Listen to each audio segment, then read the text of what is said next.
California Driver's Handbook, audiobook for Class C license. Welcome to this detailed audiobook narration of the official California Driver's Handbook for the Class C license. We'll go through each section chapter by chapter, explaining everything in a simple, relaxed way. We have all the time in the world to make sure you understand every part clearly. I'll add some extra explanations to help it sink in, like we're just chatting about driving over a cup of coffee. Let's start with the first section. Section 1. The California Driver's License. Imagine you're about to embark on a journey across California's vast roads, from the beaches to the mountains, but first, you need the key to unlock that adventure, your driver's license. That's what this chapter is all about, getting you familiar with what a California driver's license really means and the different options available.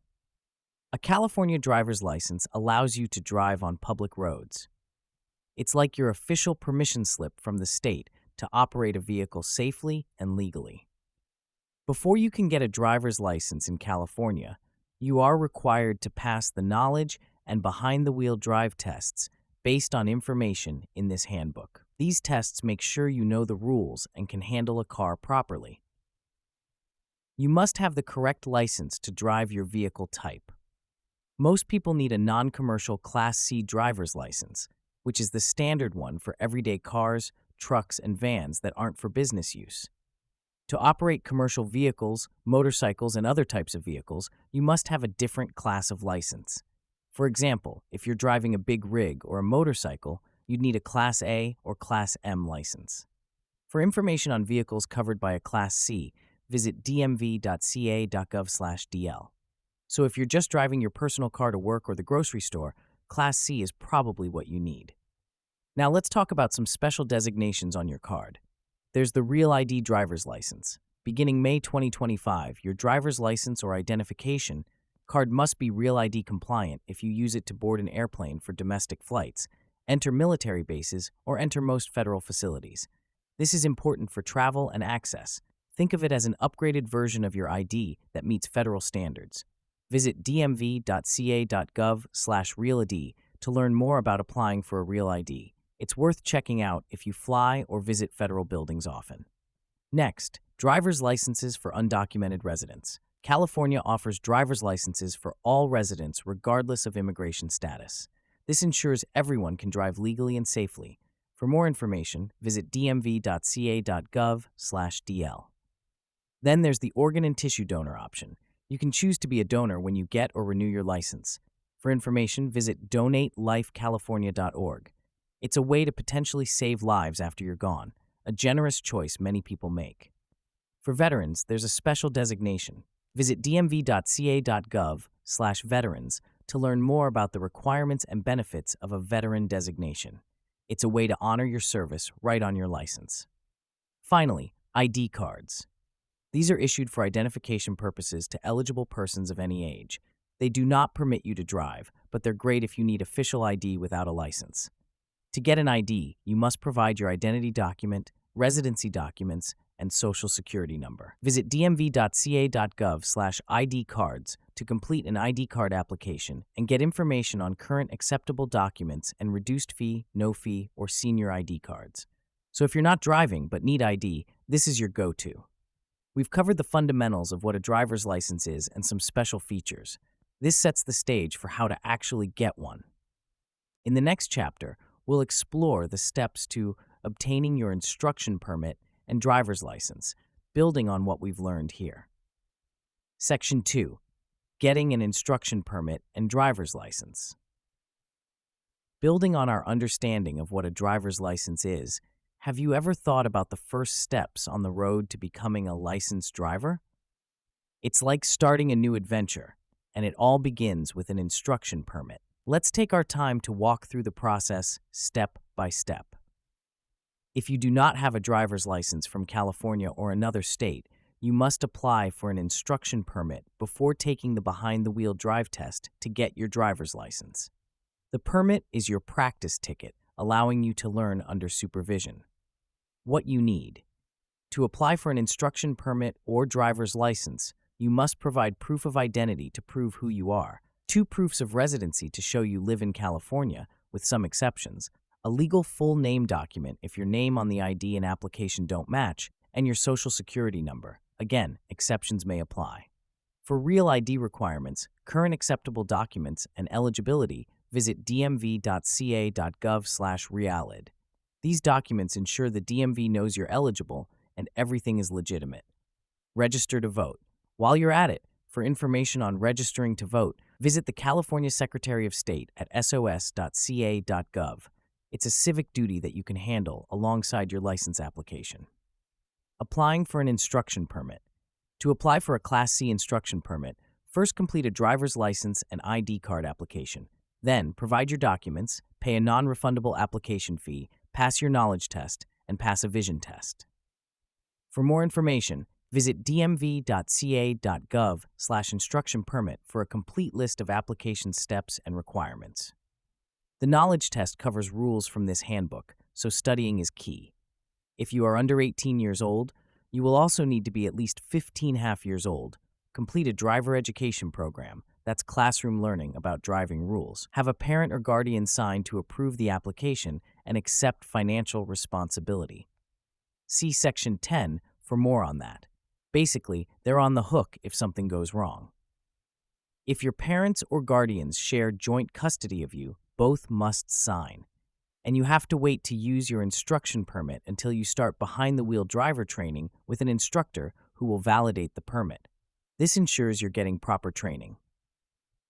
Driving schools. Driver education and driver training are offered at DMV licensed driving schools and some high schools. Instructors must carry an instructor's ID card. Always ask to see it to make sure they're legit. See the driver training schools page at dmv.ca.gov/driver-ed for more information about selecting a driving school. Choosing a good school can make learning fun and effective. Applying for a driver's license. To get your driver's license after you have your instruction permit, you need to practice driving with a California licensed driver who is at least 18 years old, 25 for minors. This person must sit close enough to take control of the vehicle if needed. Think of them as your safety net. Then, pass a behind-the-wheel drive test to show you can handle the road. If you are under 18 years old, you will also need to be at least 16 years old, have an instruction permit from California or another state for at least 6 months, or turn 18 years old before scheduling your behind-the-wheel drive test. Prove that you completed both driver education and driver training, and practice driving for at least 50 hours with a California licensed driver who is at least 25 years old. 10 hours must be at night. See the driver's licenses page at dmv.gov/teendriver for the complete list of application steps, requirements, the parent-teen driving contract, and driving performance evaluation (DPE) score sheet. This practice time is crucial. It's where you build confidence. Minors restrictions and exceptions. When you are under 18 years old, your driver's license will have the word provisional.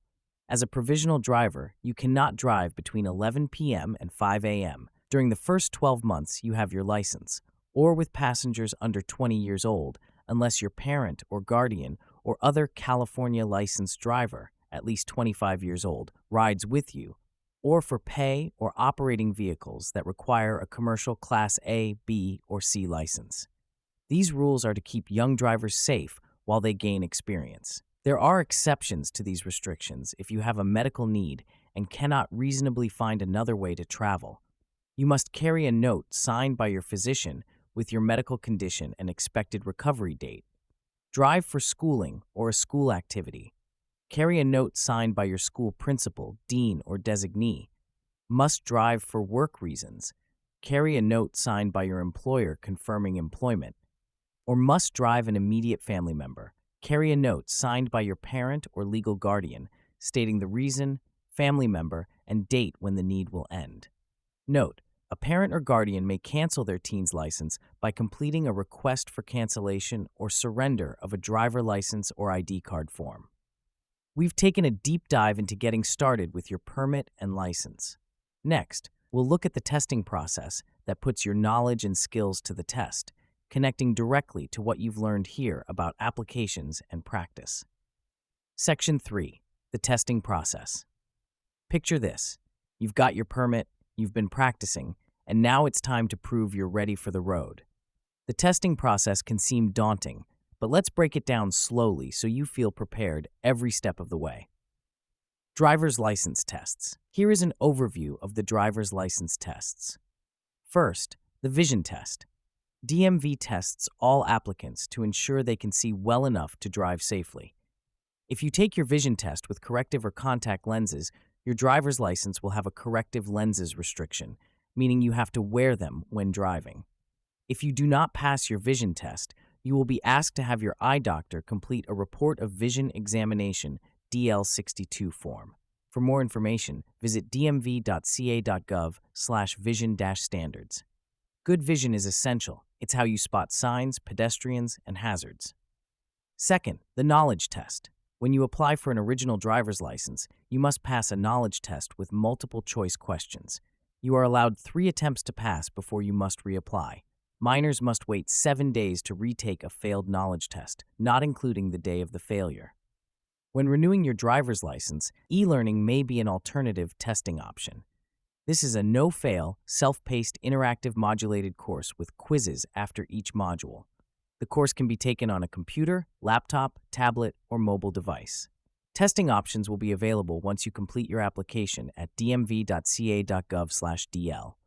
Important, you are not allowed to use any testing aids during knowledge tests, such as a California driver's handbook or cell phone. This test checks if you've studied the rules thoroughly.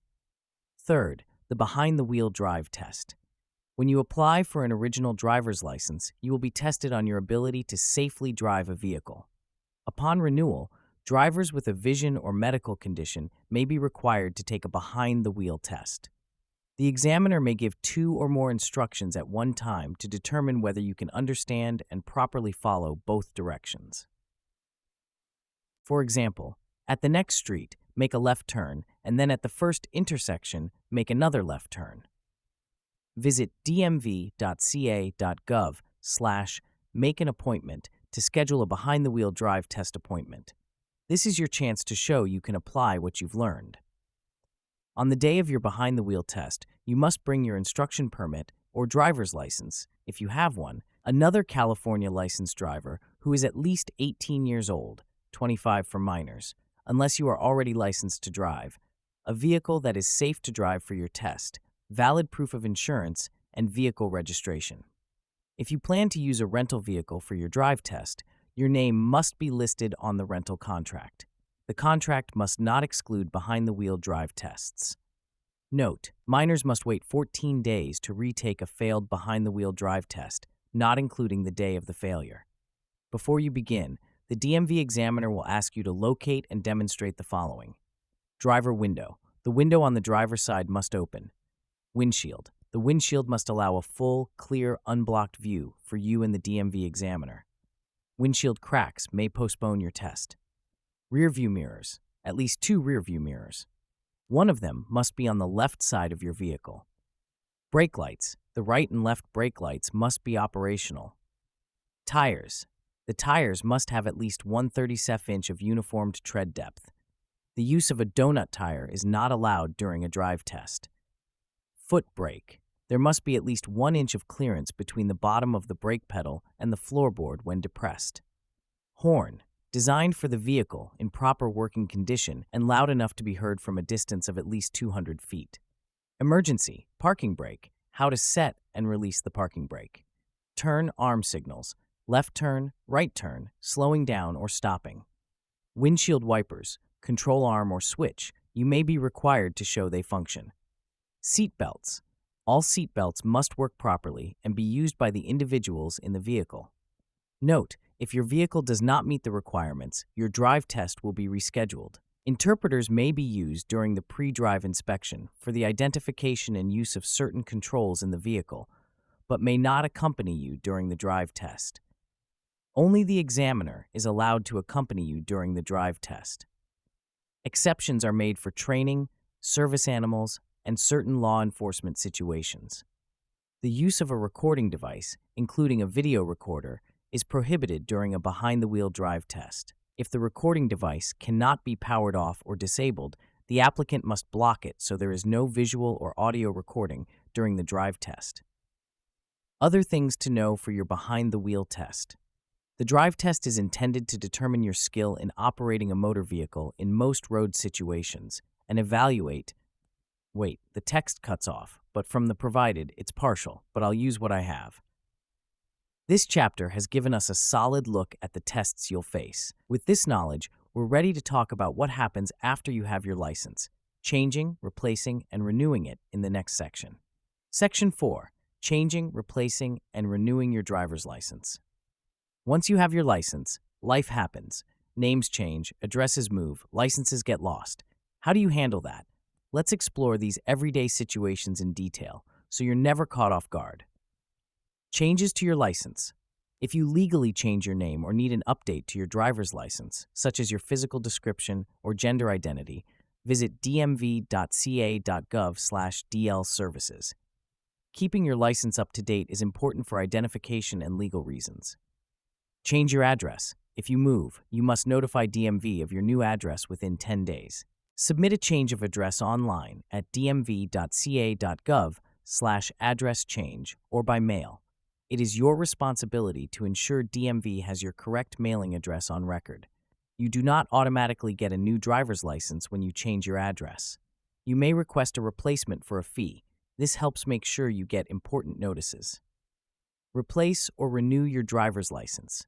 It is against the law to drive with an expired driver's license. To renew or replace a lost, stolen, or damaged driver's license, visit dmv.ca.gov/DL services. If ineligible to renew online, visit a DMV office. Before DMV can issue you a driver's license, you may need to provide additional proof of your identity. Your driver's license and identity document may expire on the same date. If so, you will be required to provide a valid identity document. If you are a minor, your parent or guardian must sign the application. Once you receive your replacement card, your old card is no longer valid. If you find the old card, destroy it. Extend your driver's license. If you are out of state and cannot renew, you may request a 1-year extension of your driver's license. Before your driver's license expires, submit a request with your name, driver's license number, birth date, California residence address, and out-of-state address to DL Extensions at dmv.ca.gov. Note, limited-term driver's licenses are not eligible for this extension. Now that we know how to keep our license current, let's shift gears to the basics of driving itself in the next chapter, where we'll introduce key concepts for safe operation. Section 5. An Introduction to Driving. Driving is more than just getting from point A to B. It's about staying safe and aware. What if small things like fatigue or medications could change everything? Let's ease into the foundations of driving, explaining how your health and vehicle control play a big role. Your health may affect your driving. Vision. You must be able to notice hazards in different types of lighting, judge distances, adjust to traffic speed, and read road signs. For example, at night, lights can glare, so good vision is vital. Hearing. You must be able to hear horns, sirens, motorcycles, or screeching tires that may alert you of hazards. It is illegal to wear a headset or earplugs in both ears while driving. You need to hear the road. Fatigue and drowsiness can affect your vision and increase reaction time to hazards. If you're tired, pull over. It's not worth the risk. Physical and mental. You must be alert to quickly decide the correct course of action in any type of traffic situation, including unexpected ones. Medications. Prescription and over-the-counter medications can make you an unsafe driver. Some medicines can make you sleepy. It is your responsibility to know the effects of the medications you take. Health. Physicians are required to report patients who are at least 14 years old to DMV for medical conditions that may affect your ability to drive safely, such as lapse of consciousness. Controlling the vehicle. To control your vehicle, it is critical to keep both hands on the wheel whenever possible. Hand-to-hand steering, push-pull. To use this steering wheel method, start with your hands at 9 and 3 o'clock or 8 and 4 o'clock. Do not cross your hands over the middle of the steering wheel. Keep your hands in these positions, even when making turns. This gives you better control. Hand-over-hand steering. Use this steering wheel method when you turn at low speeds, park, or need to recover from a skid. To use this method, Start with your hands at 8 and 4 o'clock. Reach across the steering wheel to grasp the opposite side. Let go of the steering wheel with your other hand. Reach across the arm, still holding the wheel, grip the wheel, and pull up. It's more for precise maneuvers. One-hand steering. There are only two situations that may require steering with one hand. When you are turning while backing up to see where you're going behind you, place your hand at the 12 o'clock position on the steering wheel, or when you are operating vehicle controls that require you to remove a hand from the steering wheel. Signals, horns, and headlights. Your signals, horn, and headlights are important for communicating with other drivers, pedestrians, and bicyclists. Signaling. Always signal when you turn, change lanes, slow down, or stop. You can signal using your vehicle's signal lights or using hand and arm positions. If your signal lights are not functioning or bright sunlight makes your signal lights hard to see, use the hand and arm signals. For left turn, arm straight out. Right turn, arm bent up. Slow or stop, arm bent down.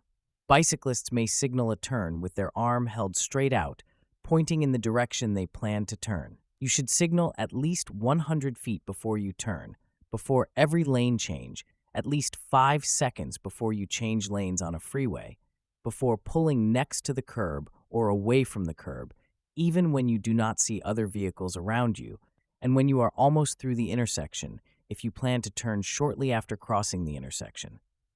Remember to turn off your signal when you no longer need it. Using your horn. Use your vehicle's horn to let other drivers know you are there or warn others of a hazard.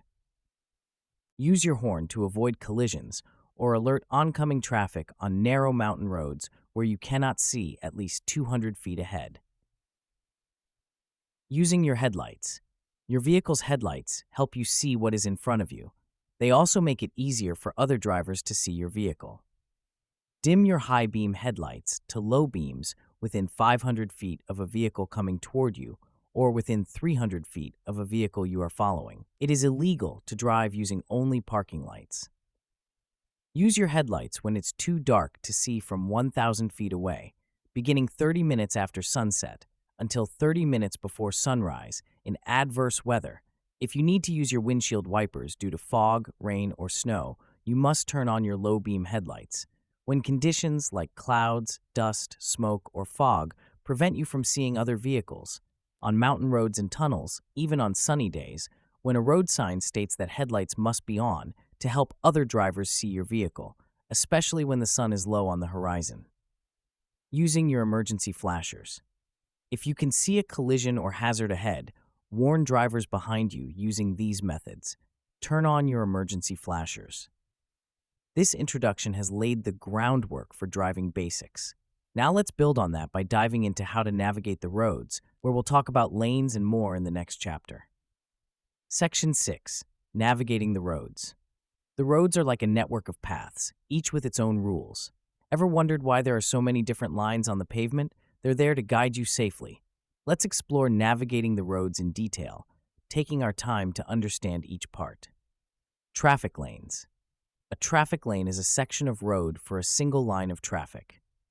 Lane markings. Lane markings on road surfaces help drivers know which part of the road to use and understand traffic rules. Single solid yellow line. A single solid yellow line marks the center of a road with two-way traffic. Do not pass a vehicle in front of you if there is only one lane of traffic going your direction and a solid yellow line on your side of the road. It's there to keep you from crossing into oncoming traffic. Double solid yellow lines. Do not pass over double solid yellow lines. Stay to the right of these lines unless you are in a high occupancy vehicle, HOV carpool lane that has a designated entrance on the left, instructed by construction or other signs to drive on the other side of the road because your side is closed or blocked, or turning left across a single set of double yellow lines to enter or exit a driveway or private road or make a U-turn. Two sets of solid double yellow lines spaced 2 or more feet apart are considered a barrier.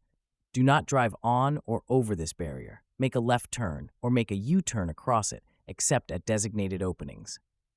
Broken yellow line. A broken yellow line indicates you may pass if the broken line is next to your driving lane. Only pass when it is safe. Check for oncoming traffic first. Single solid white line. A single solid white line marks traffic lanes going in the same direction. This includes one-way streets. Double solid white lines. Double solid white lines indicate a lane barrier between a regular use and a preferential use lane, such as a carpool, HOV lane. You may also see double solid white lines in or near freeway on and off ramps. Never change lanes over double solid white lines. Wait until you see a single broken white line. Broken white lines. Broken white lines separate traffic lanes on roads with two or more lanes in the same direction. End of lane markings. Ending freeway and street lanes are usually marked with large broken lines. If you are driving in a lane marked with broken lines, be prepared to exit the freeway or for the lane to end. Look for a sign that tells you to exit or merge. A yield line is a line of solid white triangles that shows approaching vehicles where to yield or stop. The triangles point towards approaching vehicles. Choosing a lane. Traffic lanes are often referred to by number. The left or fast lane is called the number 1 lane. The lane to the right of the number 1 lane is called the number 2 lane. Then the number 3 lane, etc. Here are some tips for choosing a lane. Use the left lane to pass or turn left. Use the right lane to enter or exit traffic or when you enter the road from a curb or shoulder.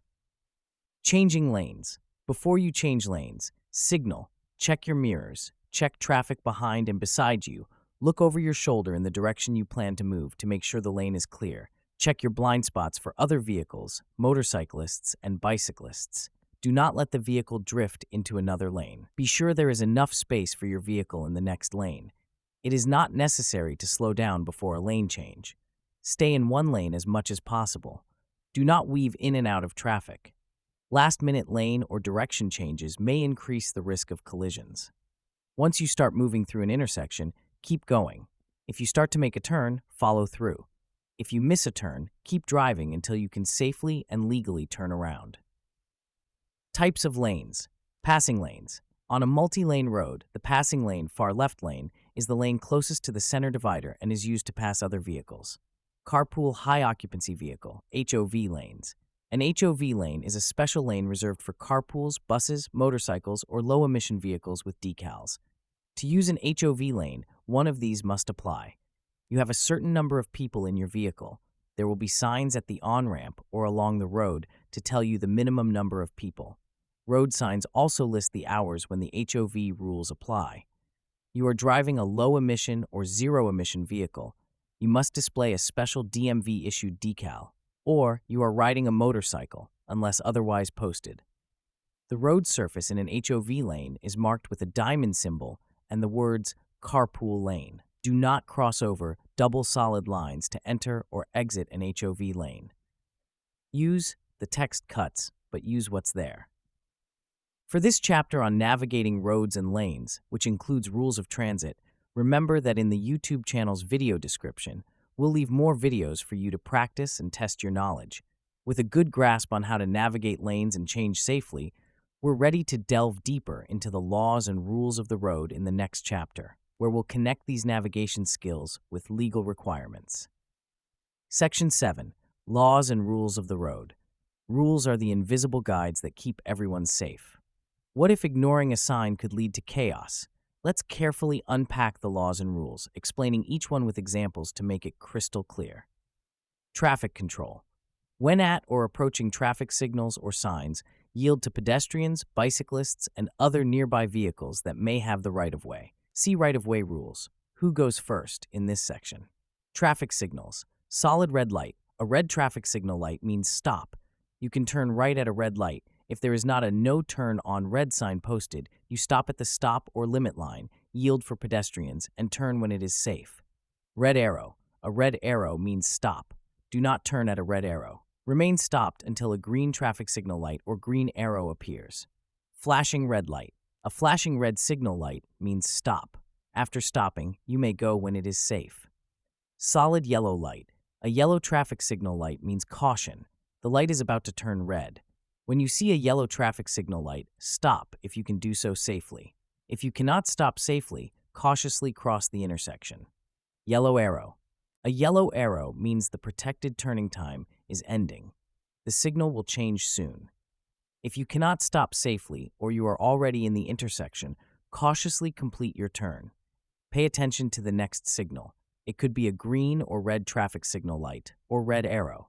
Flashing yellow light. A flashing yellow traffic signal light is a warning to proceed with caution. Slow down and be alert. You do not need to stop. Flashing yellow arrow. You can turn, but your turn is not protected from other traffic. Proceed to turn left after yielding to oncoming traffic and proceed with caution. Solid green light. A green traffic signal light means go. You should still stop for any vehicle, bicyclist, or pedestrian in the intersection. Only proceed if you have enough space without creating a danger to any oncoming vehicle, bicyclist, or pedestrian. Do not enter the intersection if you cannot get completely across before the traffic signal light turns red. Green arrow. A green arrow means go in the direction the arrow is pointing. The green arrow allows you to make a protected turn. Oncoming vehicles are stopped by a red traffic signal light. Traffic light not working. When a traffic light is not working, stop as if the intersection is controlled by stop signs in all directions. Then proceed cautiously when it is safe to do so. Pedestrian signals or signs. Walk or walking. Person, you may cross the street. Don't walk or raised hand. You may not cross the street. Flashing. Don't walk or flashing raised hand. Do not start crossing the street. The traffic signal light is about to change. Drivers must yield to pedestrians even if the don't walk light is flashing. Numbers. The numbers count down the seconds left for crossing the street. Diagonal crossing. These are crisscross and diagonal crosswalks that allow pedestrians to cross the intersection in any direction at the same time. Cross only when the walk signal allows it. Sounds. Sounds such as beeping, chirping, or verbal messages help blind or visually impaired pedestrians cross the street. Pedestrian push button. This is used to activate the walk or walking person signal. No pedestrian signals. If there are no pedestrian signals, obey the vehicle traffic signals. Signs. Obey all warning signs, regardless of their shape or color. Stop sign. Make a full stop before entering the crosswalk or at the limit line. If there is no limit line or crosswalk, stop before entering the intersection. Check traffic in all directions before proceeding. Red yield sign. Slow down and be ready to stop to let any vehicle, bicyclist, or pedestrian pass before you proceed. Red and white regulatory signs. No U-turn, no left turn, no right turn. White regulatory signs. No parking anytime, one way, do not block intersection. Highway construction and maintenance signs, guide signs, hazardous loads placards, slow-moving vehicle, hazardous load placards. Warning signs, slippery when wet, merging traffic, divided highway, two-way traffic, lane ends, end divided highway, traffic signal ahead, pedestrian crossing, added lane, crossroad, stop ahead, yield ahead, directional arrow, curve, T-intersection, winding road. For more information, visit .ca.gov. Red and white regulatory sign. Follow the sign's instruction. For example, do not enter means do not enter the road or ramp where the sign is posted. Do not enter wrong way. If you enter a roadway against traffic, do not enter and wrong way signs may be posted. When it is safe, back out or turn around. If you are driving at night, you will know you are going the wrong way if the road reflectors shine red in your headlights. Red circle with a red line through it. The picture inside the circle shows what? For this chapter on laws and rules of the road, including signals and signs, in the YouTube channel's video description, we'll leave more videos for you to practice and test your knowledge. Having mastered the laws and signs, let's connect that to how you can drive safely in various conditions in the next chapter. Section 8. Safe driving. Safety isn't just about rules, it's about being aware. What if a sudden fog rolled in? Would you know what to do? Let's discuss safe driving practices in depth with tips to handle different situations. Be aware of your surroundings. To drive safely, you need to know what is around you. This helps you make good decisions and react to hazards on the road. This image shows the areas around your vehicle: ahead of you, next to you, blind spots, behind you. Scan your surroundings. To give yourself time to react, avoid last-minute moves and hazards. Always keep your eyes moving and scan the road at least 10 seconds ahead of your vehicle. Tailgating, following too closely. Tailgating makes it harder for you to see the road ahead because the vehicle in front of you blocks your view. You will not have enough time to react if the driver in front of you brakes suddenly.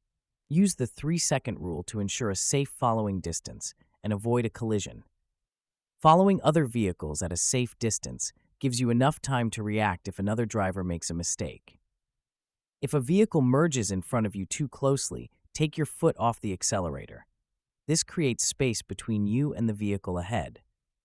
Create more space in front of your vehicle when a tailgater is behind you. Maintain your course and speed, then, when safe, merge right to change into another lane and allow the tailgater to pass, or following motorcyclists on metal surfaces, bridge gratings, railroad tracks, etc., and gravel. Know what is at your side. Be aware of what is on each side of you. To maintain enough space to maneuver safely and react to other drivers, do not stay in another driver's blind spot. Avoid driving directly alongside other vehicles. Make space for vehicles entering freeways, even if you have the right-of-way. Be ready for rapid changes and watch for signals from other drivers. Keep space between your vehicle and parked vehicles. Look both ways, even at intersections where traffic has a red light or stop sign. Blind spots. Every vehicle has blind spots. These are areas around the vehicle that a driver cannot see when looking straight ahead or using the mirrors. For most vehicles, the blind spots are at the sides, slightly behind the driver. To check your blind spots, look over your right and left shoulders out of your side windows. Only turn your head when you look. Do not turn your whole body or steering wheel. Check your blind spots before you change lanes. Turn at an intersection, merge with traffic, back up, leave a parking space, parallel park, pull out from the curb, open your car door. Know what is behind you. Knowing what is behind you can help you avoid rear-end collisions. Check traffic behind you often by using your rearview mirror, side mirrors, and turning your head when you change lanes. Check your blind spots. Reduce your speed. Turn into a side road or driveway. Stop to pull into a parking space. Pull up to and away from the curb. Back up. Understand the road conditions. Darkness. When driving at night, use your high-beam headlights on open country roads or dark city streets. Make sure you can stop in the distance lit by your headlights. Do not use high-beam headlights in areas where they are illegal. Dim your high-beam headlights to avoid blinding the driver of an oncoming vehicle. If another vehicle's lights are too bright, do not look directly into the oncoming headlights. Look toward the right edge of your lane. Watch the oncoming vehicle out of the corner of your eye. Do not react to the other driver by keeping your high-beam headlights on. This only makes it harder for both of you to see. When it is raining, use your low-beam headlights. Do not drive using only your parking lights. When you drive at night, remember motorcycles, pedestrians, and bicyclists are much harder to see. Highway construction can take place at night. Reduce your speed in highway construction zones. When you leave a brightly lit place, drive slowly until your eyes adjust to the darkness. When a vehicle with one light drives toward you, drive as far to the right as possible. It could be a bicyclist, motorcyclist, or vehicle with a missing headlight. Sun glare. To help manage sun glare, keep the inside and outside of your windshield clean. Wear polarized sunglasses. Maintain enough space between your vehicle and the vehicles around you. Make sure your car visor works and is free of anything that would restrict use.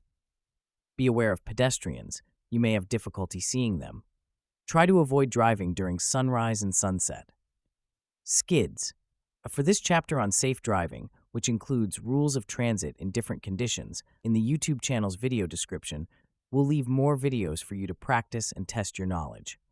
Safe driving is key, but what about the dangers of alcohol and drugs? Let's transition to that serious topic in the next chapter. Section 9. Alcohol and drugs.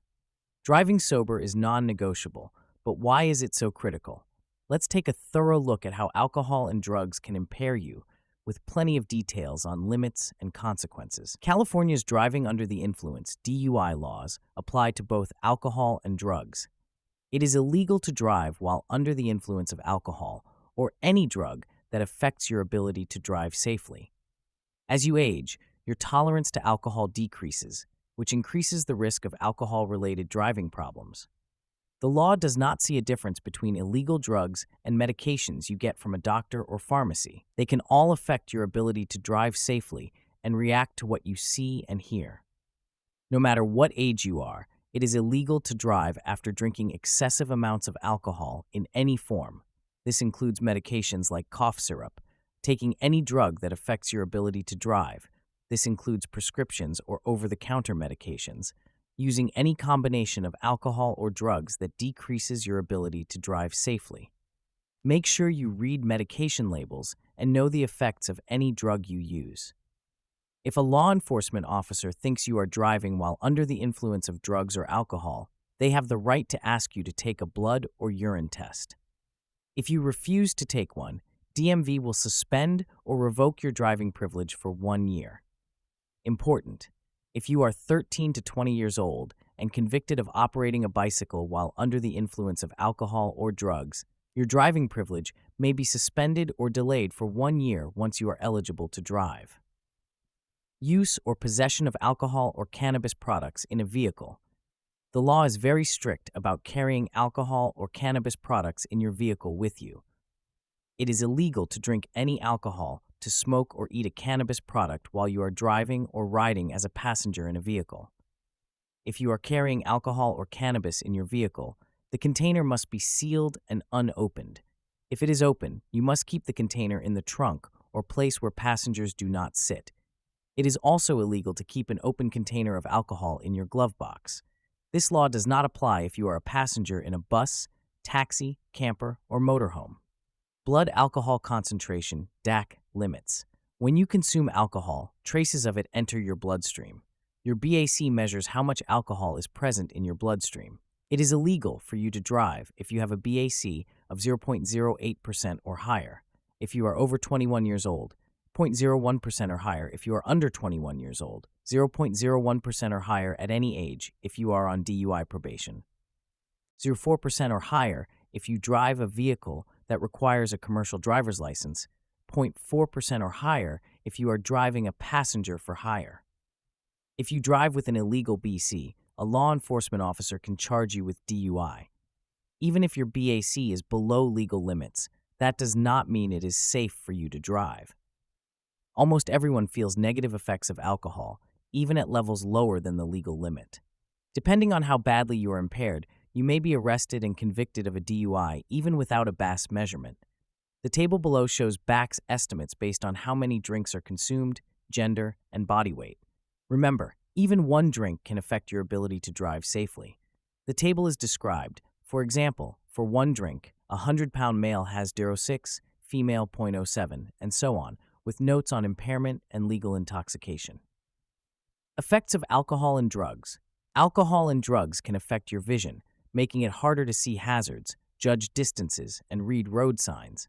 Reaction time, slowing your ability to respond to traffic situations. Coordination, affecting your ability to steer, brake, and control the vehicle. Judgment, impairing your ability to make safe driving decisions. Alcohol. Alcohol is a depressant that slows down your brain and central nervous system. The more you drink, the more your driving ability is impaired. Even one drink can affect your driving. Alcohol affects everyone differently, depending on body weight, amount of food in your stomach, type and amount of alcohol consumed, how fast you drink. Factors that affect BAC: the amount of alcohol you drink, how fast you drink, your body weight, your gender. Women generally have a higher BAC than men after drinking the same amount. The type of alcohol, beer, wine, or liquor. Whether you have eaten food, especially food with fat, which can slow the absorption of alcohol. Impaired driving laws. It is illegal to drive while under the influence of alcohol and/or drugs, or your ability to drive is impaired by alcohol and/or drugs. If you are caught driving under the influence, you may face a fine of at least $390 for a first offense. Fines can be much higher depending on the circumstances. Jail time, suspension, or revocation of your driver's license. Installation of an ignition interlock device on your vehicle. Mandatory attendance at a drunk driving program. Community service. Zero tolerance law for drivers under 21. If you are under 21 years old, it is illegal to drive with any measurable amount of alcohol in your system, 0.01% BAC or higher. If you are caught, DMV will suspend your driver's license for 1 year or delay your eligibility to apply for a license. require you to complete a substance abuse program. Drugs. Driving under the influence of any drug, including prescription medications, over-the-counter drugs, and illegal drugs, is illegal. Some drugs can affect your driving even if taken as prescribed. Always check with your doctor or pharmacist about the effects of any medication. Common drugs that affect driving. Marijuana can cause slowed reaction time, impaired coordination, and distorted perception. Prescription painkillers can cause drowsiness and slowed reaction time. Over-the-counter medications, some, like antihistamines, can cause drowsiness. Illegal drugs, such as cocaine, methamphetamine, and heroin, can impair judgment, coordination, and reaction time. Combined effects of alcohol and drugs. The effects of alcohol and drugs are more dangerous when combined. Even small amounts can significantly impair your ability to drive safely. Designated driver. If you plan to drink, choose a designated driver who will not drink alcohol. The designated driver is responsible for driving everyone home safely. If you are stopped by law enforcement. If a law enforcement officer suspects you are driving under the influence, they may ask you to perform field sobriety tests, request a preliminary alcohol screening test, such as a breath test, arrest you if they believe you are impaired. Chemical tests. California's implied consent law means that if you are lawfully arrested for driving under the influence, you must submit to a chemical test to determine your BAC. You may choose a blood, breath, or urine test. If you refuse, your driver's license will be suspended for at least 1 year. Penalties for refusing a chemical test. If you refuse to submit to a chemical test, your driver's license will be suspended for at least 1 year. We've spent time on this important topic because it can save lives. Moving forward, let's talk about financial responsibility, which ties into what happens if there's a collision involving alcohol or not. Section 10. Financial responsibility, insurance requirements, and collisions. No one plans for a collision, but being prepared financially is crucial. What if you could avoid big troubles by having the right insurance? Let's go through this carefully. You must have your proof of financial responsibility insurance when you drive and for a drive test. If you get into a collision, you must show proof to the other drivers involved in the collision. Insurance requirements. Your insurance must cover at least $30,000 for a single death or injury, $60,000 for death or injury to more than one person, $15,000 for property damage. Parents or guardians take on financial responsibility for drivers younger than 18 years old and pay for damages if the driver is involved in a collision. Drivers who are 18 years old and older take on their own financial responsibility. Before you buy insurance, make sure that the agent, broker, or insurance provider is licensed by the California Department of Insurance. For more information, visit insurance.ca.gov/license-status. Driving without insurance. Your driving privilege will be suspended for up to 4 years if you are in a collision and do not have proper insurance coverage. It does not matter who was at fault. You can get your driver's license back during the last 3 years of the suspension if you provide a California Insurance Proof Certificate, SR22 SR1P, and maintain it during the 3-year period. Low-cost insurance. If you cannot afford liability insurance, you may be eligible for the California Low-Cost Automobile Insurance Program. For more information, visit mylowcostauto.com or call 1-866-602-8861. Collisions. Understand factors that lead to collisions so you can try to avoid them. Causes of collisions. The most common causes of collisions are driver distractions, unsafe speed, improper turns, not following the right-of-way rules, not following stop signals and signs, driving on the wrong side of the road, a vehicle traveling faster or slower than the flow of traffic. If you see a vehicle's emergency flashers ahead, slow down. There may be a collision or other road emergency. Pass carefully. Avoid driving near collisions if possible. If anyone is injured, they will get help faster if other vehicles are not blocking the road. What to do if you are in a collision? If you are in a collision, you must stop. Someone could be injured and need your help. Failing to stop or leaving the scene of an accident is called a hit and run. The punishment is severe if you are convicted of a hit and run. Call 911 right away if anyone is hurt. Move your vehicle out of traffic if no one is hurt. Then call 911. Show your driver's license, vehicle registration card, insurance information, and current address to the other driver, law enforcement officer, and anyone else involved in the collision. You must make a report to law enforcement within 24 hours of the collision if anyone is injured or killed. Your insurance agent, broker, or legal representative can also file the report. Try to find the owner if your vehicle hits or rolls into a parked car or other property. If you cannot find the owner, leave a note with your name, phone number, and address. Securely attach the note to the vehicle or property. Report the collision to law enforcement. If you kill or injure an animal, call the nearest humane society or law enforcement. Do not try to move an injured animal. Reporting a collision. If you are in a collision, you must report it to DMV within 10 days if the collision caused more than $1,000 in damage to property or anyone was injured or killed. This applies even if the injuries were minor.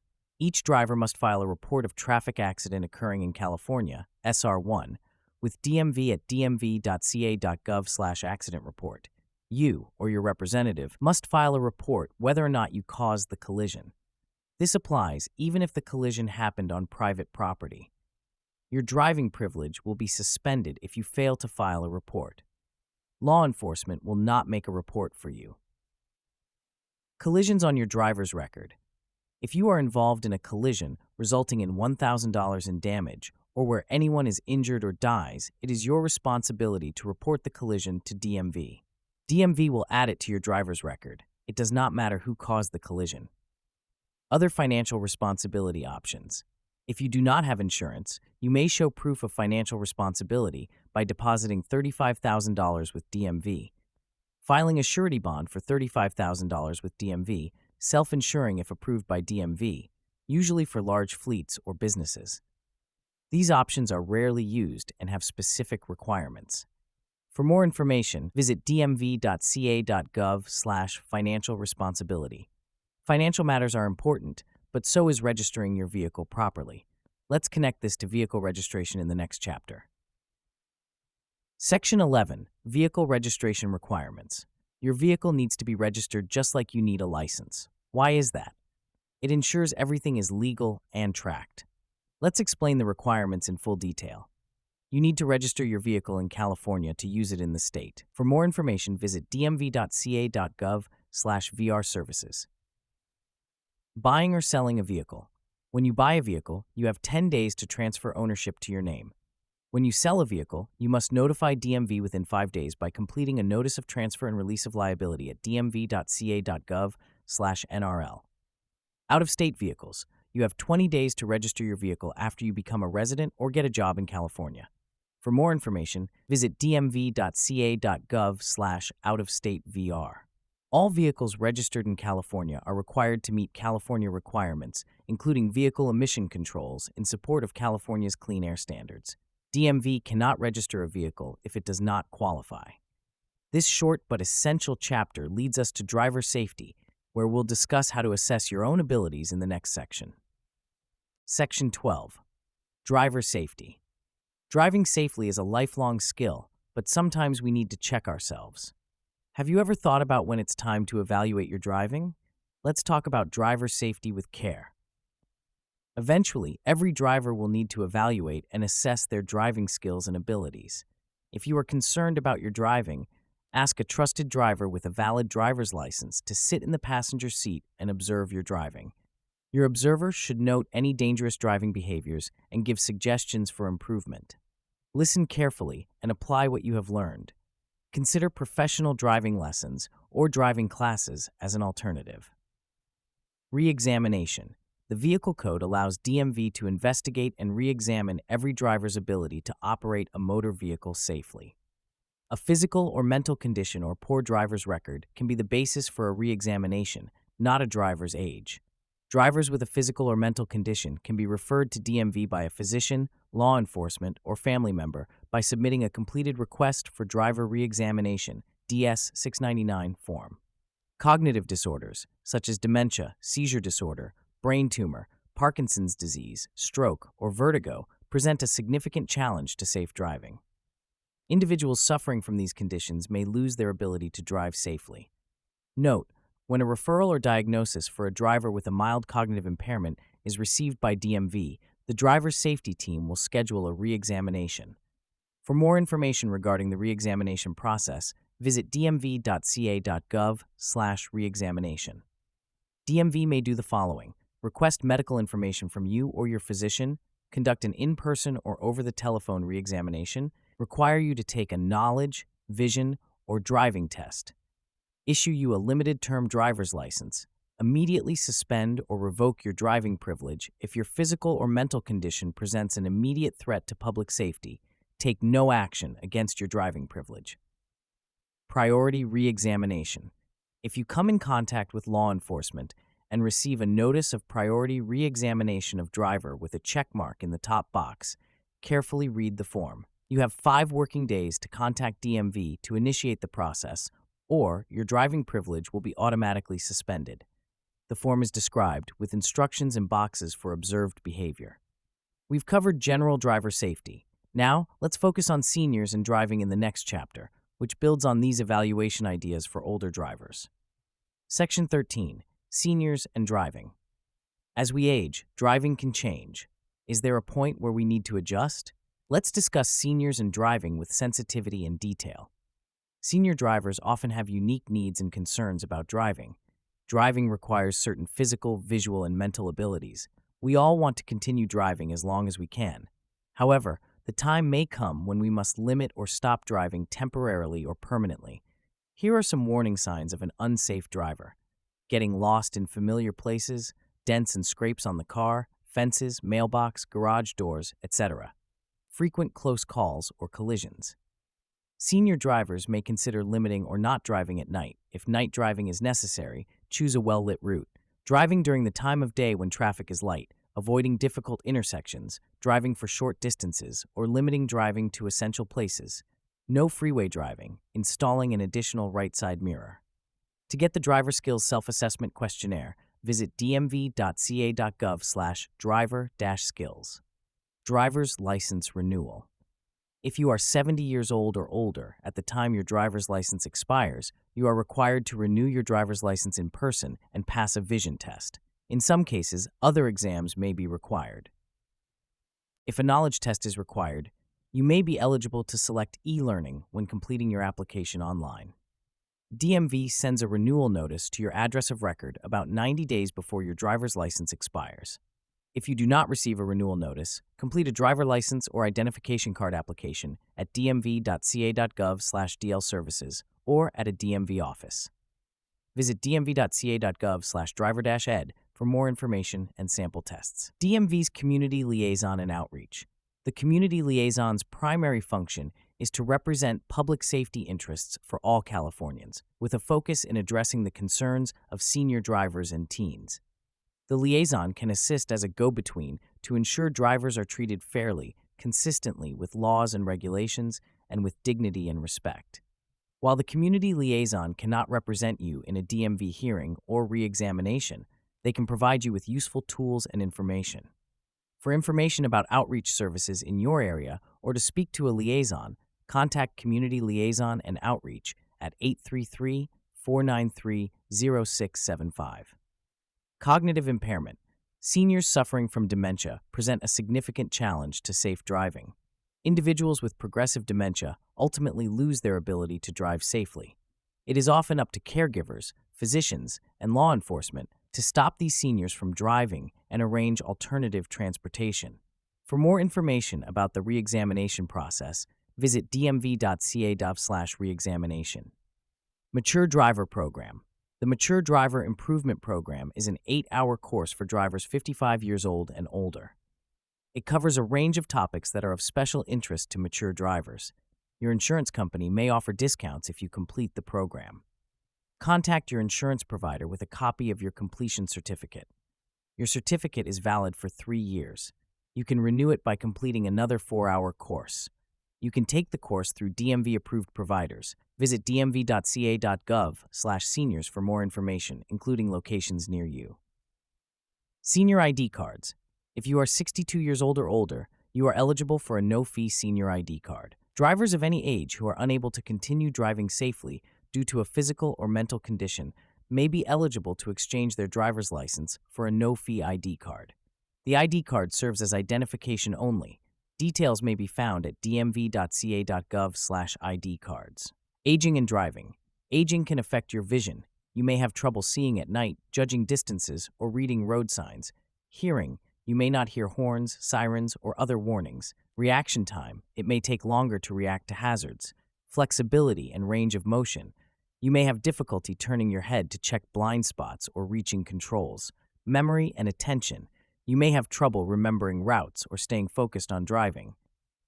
Medical conditions and medications. Certain medical conditions and medications can affect your ability to drive safely. For example, diabetes can cause low blood sugar, leading to confusion or fainting. Heart conditions may cause dizziness or fatigue. Arthritis can limit your ability to grip the steering wheel or press the pedals. Medications, including prescription and over-the-counter drugs, can cause drowsiness, dizziness, or blurred vision. If you have a medical condition or take medications that may affect your driving, talk to your doctor. They can help you understand if it is safe for you to drive and suggest ways to manage your condition. Driver re-examination. DMV may require a driver re-examination if there are concerns about your ability to drive safely. This can happen if a family member, doctor, or law enforcement officer reports concerns. Your driving record shows frequent collisions or traffic violations. DMV receives a report of a medical condition that may affect your driving. The re-examination may include a vision test, written test, and/or behind-the-wheel drive test. For more information, visit dmv.ca.gov/reexamination. Senior driver safety tips. To stay safe on the road, consider getting regular vision and hearing checkups. Avoid driving at night or in bad weather if it is difficult for you. Plan your route ahead of time and drive on familiar roads. Take breaks during long drives to avoid fatigue. Keep your vehicle well-maintained and easy to operate. Consider defensive driving courses, such as those offered by AARP or the National Safety Council, to refresh your skills. Reporting unsafe drivers. If you know a senior driver who no longer drives safely, you can submit a request for driver re-examination, DS-699. To obtain a form, visit dmv.c.gov/reexamination. Renewing your driver's license. When renewing your driver's license, you may be required to take a vision test. If DMV has concerns about your ability to drive safely, you may also need to take a written test or behind-the-wheel drive test. For more information, visit dmv.ca.gov/DL services. Alternative transportation. If you decide to stop driving, there are other ways to get around, such as public transportation like buses or trains, rideshare services like Uber or Lyft, family, friends, or community transportation programs. For more information on alternative transportation options, contact your local public transit agency or visit dmv.ca.gov/alternative transportation. This chapter wraps up our focus on specific groups. To tie it all together, let's end with the glossary in the final chapter, where we'll define key terms we've used throughout. Section 14, Glossary. Finally, let's clarify some terms we've heard along the way. Think of this as your driving dictionary, useful for quick references. Behind-the-wheel drive test. A drive test where you have control of the vehicle and are accompanied by a DMV examiner who is evaluating your driving skills. Blood alcohol concentration.